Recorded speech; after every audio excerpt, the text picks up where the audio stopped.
Se você digitar carne estragada no Google e colocar em notícias, vai encontrar muita coisa preocupante sobre esse assunto. Frigoríficos maquiando carnes vencidas e mercados colocando produtos contaminados nas prateleiras é a tônica das notícias. E isso não é algo recente. O Brasil e o mundo sentiram os tremores de uma investigação da Polícia Federal em 2017, a Operação Carne Fraca. A operação desvendou um esquema de adulteração de carnes destinadas tanto ao mercado interno quanto à exportação, revelando práticas que colocaram em xeque a saúde dos brasileiros e impactaram profundamente o setor alimentício do país. Por anos, o setor de carnes brasileiro foi um orgulho nacional, alimentando mercados exigentes como a União Europeia e a China e exportando milhões de toneladas de proteína animal. Mas por trás desse sucesso também tinha corrupção, uso de produtos químicos para disfarçar carnes impróprias e até irregularidades em alimentos destinados à merenda escolar de crianças. No auge das revelações surgiram rumores de que papelão estaria misturado às carnes, causando pânico entre consumidores. O que realmente aconteceu por trás de um dos maiores escândalos do Brasil? E com os preços da carne atingindo valores sem precedentes, onde cada grama vale ouro, estaríamos prestes a ver uma nova Operação Carne Fraca?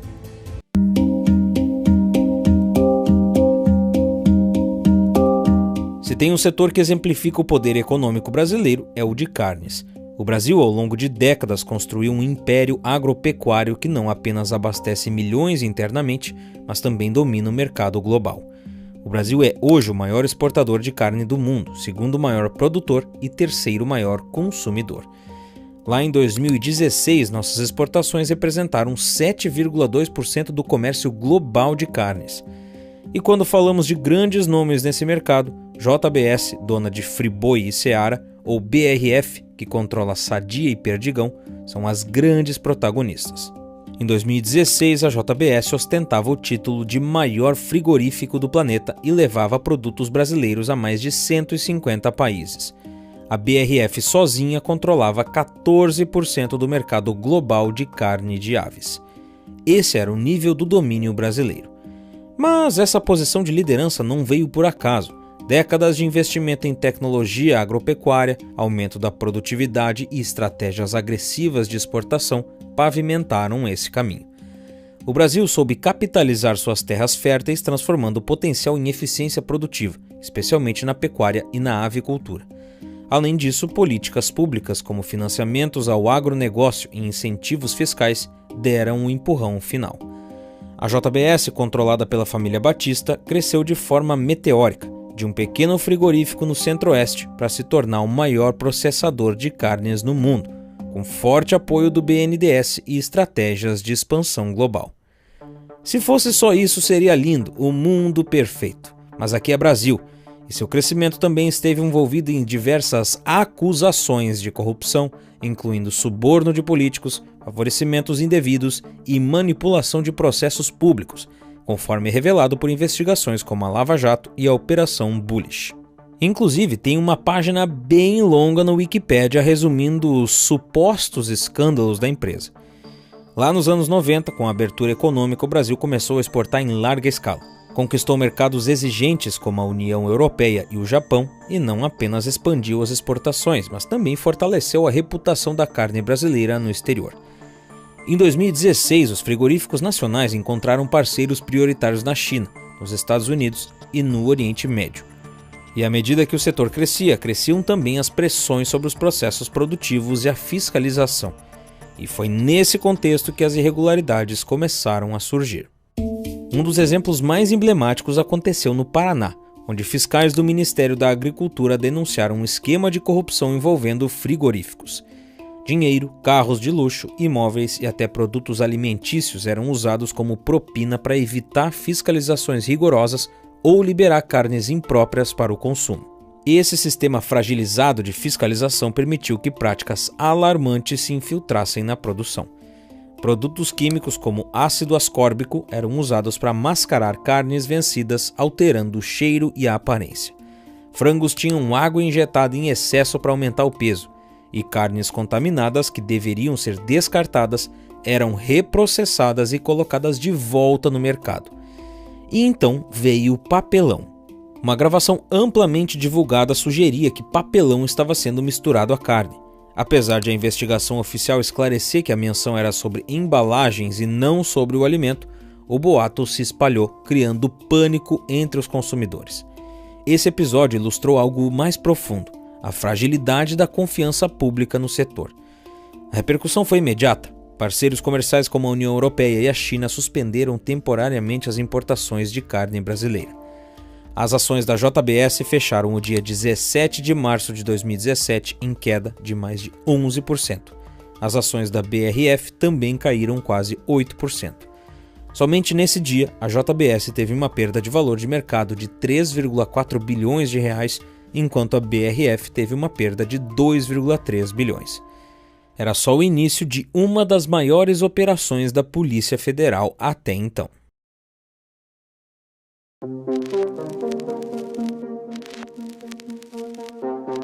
Essa rede de corrupção expôs uma fragilidade alarmante no sistema de fiscalização brasileiro, que já enfrentava críticas pela falta de autonomia e estrutura. Fiscais relataram que eram transferidos ou pressionados a encobrir essas irregularidades. Dentro do Ministério da Agricultura, a PF descobriu que os funcionários envolvidos promoviam transferências de fiscais para garantir a continuidade do esquema criminoso.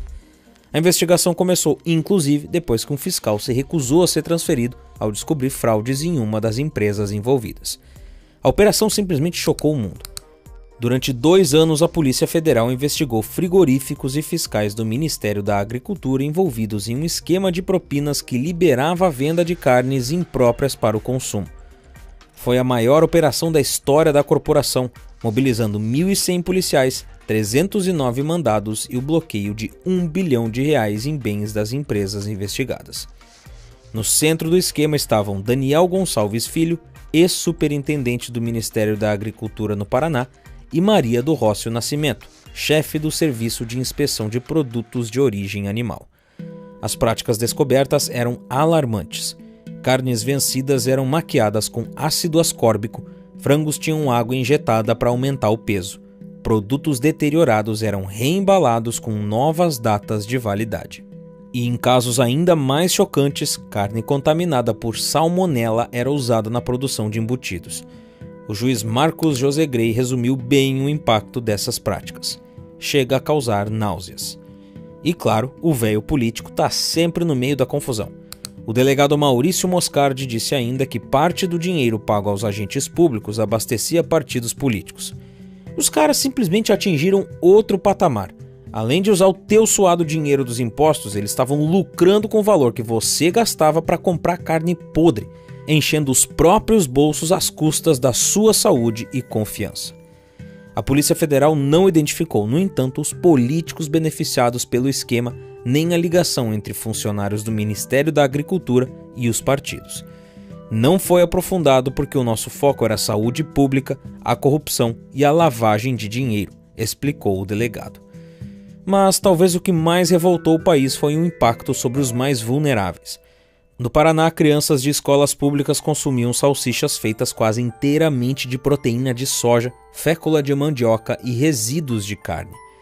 Em algumas, até substâncias potencialmente cancerígenas foram encontradas. Inúmeras crianças de escolas públicas estaduais do Paraná estão se alimentando de merendas compostas por produtos vencidos, estragados e muitas vezes até cancerígenos, para atender o interesse econômico dessa poderosa organização criminosa, afirmou o delegado Maurício Moscardi Grillo, que liderou a investigação. Carlos Augusto Guetzky, fiscal agropecuário, admitiu liberar 18 toneladas de carne contaminada por salmonela. O impacto foi devastador não só para os consumidores. As consequências foram sentidas também na imagem internacional do Brasil. O país que há décadas construiu uma reputação como um dos maiores exportadores de carne do mundo viu sua credibilidade ser abalada. Consumidores e investidores passaram a questionar o sistema de fiscalização sanitário brasileiro, imaginando que, para os envolvidos, o lucro vale mais que a saúde pública. Então, o sistema realmente mudou depois disso tudo? E mais importante, estaríamos próximos de uma nova Operação Carne Fraca?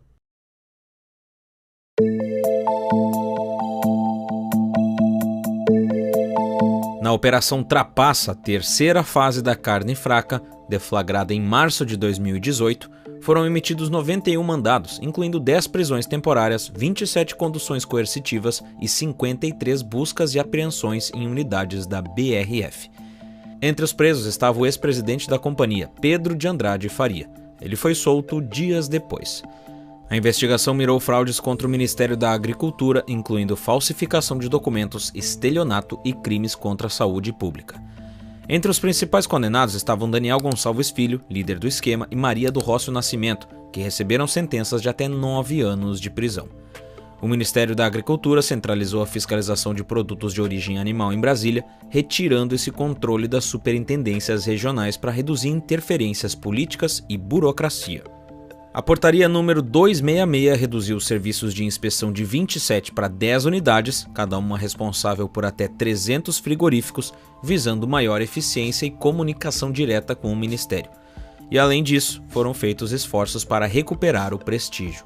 Como a China e a União Europeia suspenderam as importações e os consumidores brasileiros passaram a questionar a qualidade da carne, foram necessários esforços diplomáticos e campanhas de marketing que ajudaram o Brasil a recuperar parte de sua credibilidade em 2018. Mas se o Brasil recuperou a credibilidade internacionalmente, internamente não é bem assim. Apesar do brasileiro ter memória curta, a situação não está das melhores hoje em dia. Em Bahia, na Paraíba, uma fábrica clandestina de linguiças que operava há 5 anos debaixo do nariz das autoridades foi finalmente fechada em 2024. E o roteiro é quase o mesmo da Operação Carne Fraca. Carnes podres sendo maquiadas com produtos químicos para disfarçar o cheiro. A diferença são os trabalhadores vivendo e trabalhando em condições desumanas. Os rótulos eram falsificados e transformavam qualquer carne estragada em uma suposta linguiça artesanal de bode. Em Mato Grosso do Sul, o Procon está se ocupando com uma enxurrada de irregularidades em açougues e supermercados. Só em 2024 eles apreenderam toneladas de carnes mal armazenadas, vencidas e sem registro de inspeção. Em muitos casos, produtos impróprios estavam lado a lado com itens destinados à venda. E sabe o que esses dois casos têm em comum com o escândalo de 2017? A mesma combinação explosiva: ganância e um descaso total com o que as pessoas estão consumindo. Mas mesmo depois de um escândalo tão grande como a carne fraca, por que ainda estamos vendo histórias como essas?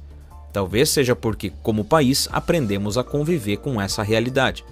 Mas pode ficar ainda pior. Com o preço da carne nas alturas, cada grama se tornou um luxo para muitas famílias e uma pressão financeira para as empresas. Elas não podem se dar o luxo de perder 1 quilo sequer. Então, será que estamos entrando em uma nova era de adulterações na indústria da carne? A pressão para manter lucros, reduzir custos e atender a demanda pode estar incentivando práticas questionáveis. E nem estamos falando de pequenos deslizes, mas de algo muito maior. Quando o mercado aperta, as margens ficam cada vez mais estreitas. E é justamente aí que aparecem as brechas. Produtos de baixa qualidade podem ser maquiados, rótulos podem ser alterados e o consumidor, que já está pagando caro, pode estar levando para casa algo que não deveria nem estar nas prateleiras. Parece exagero? Talvez, mas quando o dinheiro aperta e a fiscalização está em conluio, a história nos mostra que as chances de esquemas surgirem não são tão improváveis assim. Com os preços astronômicos de alguns cortes, muitas pessoas optam por evitar esses produtos, preferindo alternativas mais baratas. Quando a demanda não atinge as expectativas das empresas, os prazos de validade podem expirar e junto com eles chega o prejuízo. Isso tudo é só uma teoria minha depois de ter estudado o caso da Operação Carne Fraca. Para contornar esse problema, eu particularmente prefiro evitar as carnes embaladas e sempre compro no meu açougueiro de confiança. Carne a vácuo não é um problema, ela só é mais difícil de ser avaliada e também possui o risco de perfuração dos sacos e a criação de um ambiente que pode favorecer bactérias perigosas. E ninguém está livre de comprar carne com problemas nos açougues tradicionais. E isso é um grande problema, especialmente considerando o valor da carne hoje. Comprar carne estragada pode significar um problema de saúde e, na prática, perder dinheiro. E ninguém gosta disso. É por isso que eu uso e recomendo a patrocinadora desse vídeo, a Nomad. Quando começamos a parceria em janeiro de 2024, o dólar valia R$ 4,91, mas no final do ano passado chegou a bater R$ 6,26. O real foi a 6ª moeda que mais se desvalorizou no mundo em 2024. Guardar dinheiro em real pode significar perder valor no futuro. Com a Nomad você protege seu dinheiro investindo ou guardando em dólar. A conta é gratuita, sem taxa mensal e você converte real para dólar sem burocracia. Se quiser investir, pode aplicar na Bolsa Americana a partir de $1, sem taxa de corretagem. E agora com uma grande novidade, o cartão de crédito da Nomad. O Nomad Explorer é um cartão de crédito pensado para quem busca vantagens globais. Com ele, seus gastos em reais se transformam em cashback em dólar e até 3 pontos por dólar gasto. Além disso, ele não tem anuidade, os pontos nunca expiram e você ainda tem acesso ilimitado às salas VIP de aeroporto, incluindo o Nomad Lounge e as salas Visa Airport Companion. Se você queria um cartão de crédito melhor que o do seu banco, que não te dá nada por usar ele, fica aqui a minha recomendação. Não dá mole, abra sua conta agora apontando a câmera para o QR Code na tela ou acessando o primeiro link da descrição. No cadastro, insira o código de convidado Elementar40 para ganhar até $40 de cashback na primeira operação de câmbio em até 15 dias. Apesar da Operação Carne Fraca ter iluminado os olhos do consumidor brasileiro em 2017, o povo tem memória curta. E casos emblemáticos como papelão na carne foram sendo lentamente esquecidos. E o importante é não deixar esse problema recorrente no Brasil ser esquecido novamente. Se a Operação Carne Fraca foi uma luz no passado, esse vídeo pode ser o flash para relembrar sua consciência sobre um problema que ainda persiste. E se de fato eu te ajudei a relembrar sobre esse assunto, te inscreve no canal aqui abaixo e não esquece de deixar um comentário sobre o que você achou desse vídeo. Você tinha de fato esquecido da Operação Carne Fraca? A Polícia Federal sempre com nomes maravilhosos para suas operações. Agora, você já se perguntou por que tantas pessoas acreditam na homeopatia, mesmo sem qualquer comprovação científica? Desde diluições absurdas até teorias como memória da água, a homeopatia movimenta bilhões e até recebe o apoio do governo brasileiro. Descubra a verdade por trás desse mercado bilionário e como ele continua enganando milhões ao redor do mundo. Então, confere esse vídeo aqui que está na tela. Aperta nele aí que eu te vejo lá em alguns segundos. Por esse vídeo é isso, um grande abraço e até mais.